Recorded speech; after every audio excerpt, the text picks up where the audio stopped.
Well, that was certainly an entertaining basketball game, I think, for people. That was just two really good offensive teams. It was almost like we were playing against ourselves because they are very, very explosive offensively. And, you know, again, you talk about winning the game another way, and we had to really put the foot down and shoot that basketball. And I thought offensively we were superb in the game.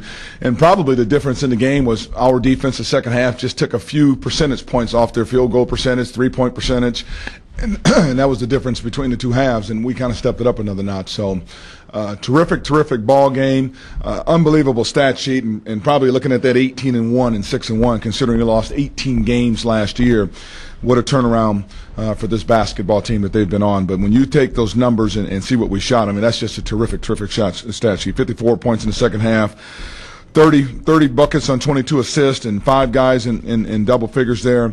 That's how the stat sheet looked in the Bahamas. And I think when they figured out they could really play together and share the ball and really feed off of each other. So it's nice to see those numbers come back, and I still think we can play better and get better. Javon Catron, terrific game. He's coming of age.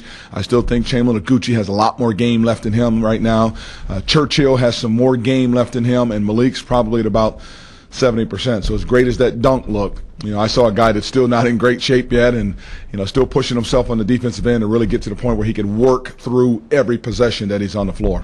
But great game and great crowd and great atmosphere. So you mentioned the 18 wins. When Aaron was in here, he talked a little bit about how the team was so tired of losing last year and the year before. Is that still motivation for this team? What happened in the past? Well, I don't know if it's the motivation part comes by reaching milestones. You know, you had not beaten Stanford. We were up on Cal, I think 30-16 in the tournament last year and lost in double overtime. Games like that, losing at Arizona the way we lost down there last year. I think those are milestones and those are challenges that they remember and we talk about in terms of preparation. It's really allowed us to go on a one-game type of march to get through the conference right now. But this is a tough basketball team playing in a very, very tough conference. And the good thing is we're a tough team that's in the conference because you better show up to play in this conference. Ernie, in the first half, Ryan Anderson had a big half. What did you do at halftime with your big men?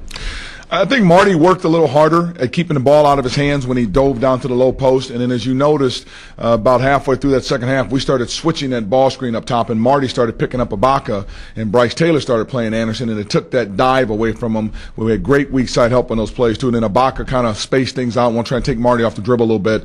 Made a couple, missed a couple, and it really gave us a chance to kind of take that play away from them because it was hurting us quite a bit in that first half. Does that go back to a question I've asked you probably every time I talk to you about conditioning in the second half?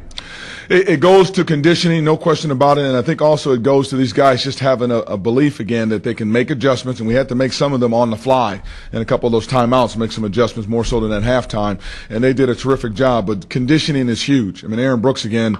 I mean, what a game, what an engine he has in him. And I told him, you know, you can rest next Thursday since you can't play in the game because you're staying on the floor, and that was good for him. But this team is a very well-conditioned team with the exception of Malik. He's a guy that still needs we watch him quite a bit and try and get him off the floor. But to his credit, we couldn't get him off the floor coming down the stretch. Defensively, he was doing a terrific job for us. Are you run out of adjectives to describe the way Aaron's playing? You do. You just, you know, I saw him before the game, and he was everybody's up on the floor actually warming up, and he was down having a Pepsi and a protein bar in the locker room. And then I thought something was wrong because he was kind of sitting in the dark in there by himself. And he said, no, I'm just chilling. So, you know, I just kind of put my arm around him and said, you know, just doing a terrific job and, you know, just continue to relax and have fun and enjoy this special year. But he's just in a great place right now with his spirit and his heart. And it's just really freed him up to just play and have a lot of fun. And I'm happy for him after everything he's gone through and everything he's done for this program. He was not going to let you guys lose. Nope. He's been like that, Ron, in every ball game, in my opinion. I mean, he's had that type of demeanor about himself. One time he pulled TP aside and just chewed him and then laughed at him. You know, so he get TP back and everything. But he just chewed him, says, you get your over here, that's your job. And then he laughed and they laughed and laughed it off. But he got his butt over there the next time. So he understands, and he's showing tremendous leadership right now.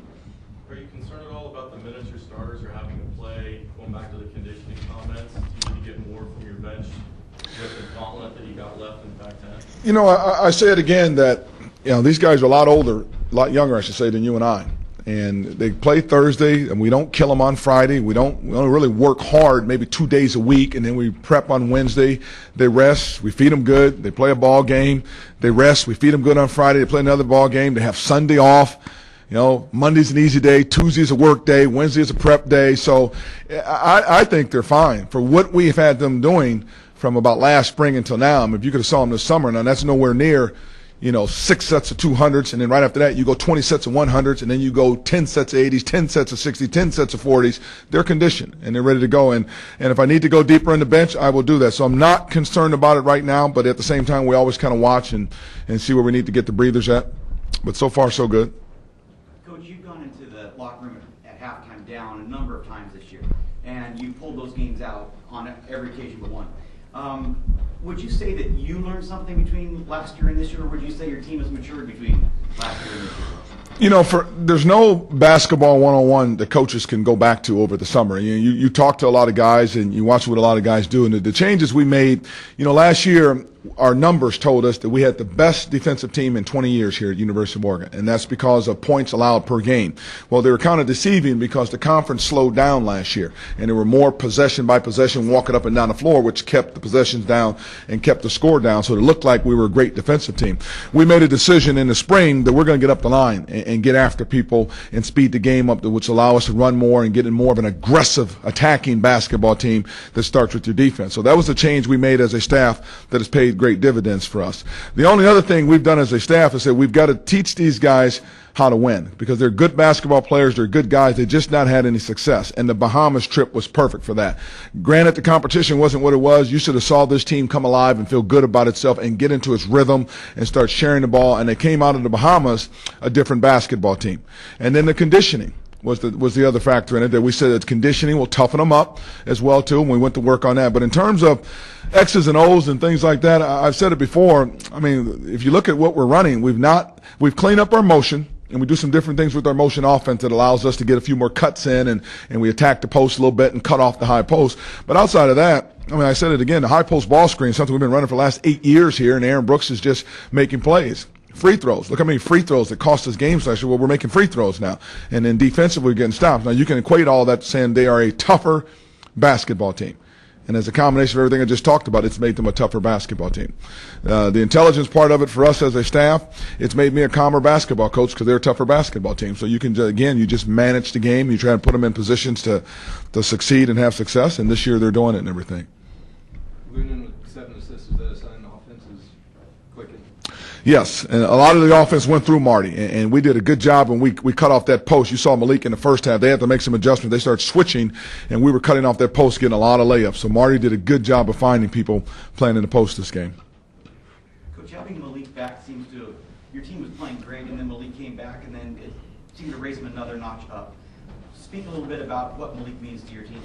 Well, what Malik gave us was another player that was big. He can rebound, he can defend, he can score from the perimeter, and the biggest thing is with our offense, the way we run in transition and the freedom we give them in the half court, he can make basketball plays.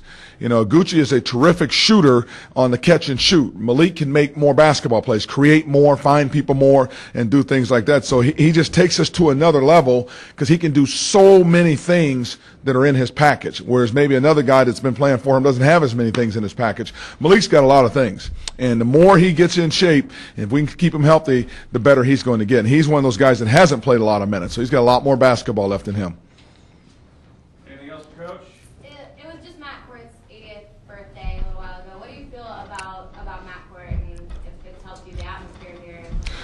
I thought the pit crew was very, very good today, and they've been outstanding. And this building is such a tremendous home court advantage here, and it gives you so much energy. You can be fatigued coming in here, and it can wake you up. And, it's always a joy to come out and right before that jump ball, look up at that crowd and see the place full and see all that yellow up there. So there's a lot of passion in me for this building and everything that's been here and all the great games, and it's nice to see this team understand that passion and what goes into this building. It's a great place. Do we need a new building? Yes, we need a new building. But, I've said this before, we don't need new height. If we could somehow put a big cylinder around this thing and make people think they're walking to a new building, and here we are still in Matt Court, because our atmosphere is incredible here. But eventually we're going to have to get a new building. But until that time comes, we've got an unbelievable home court advantage, and these people have done a great job responding to this team.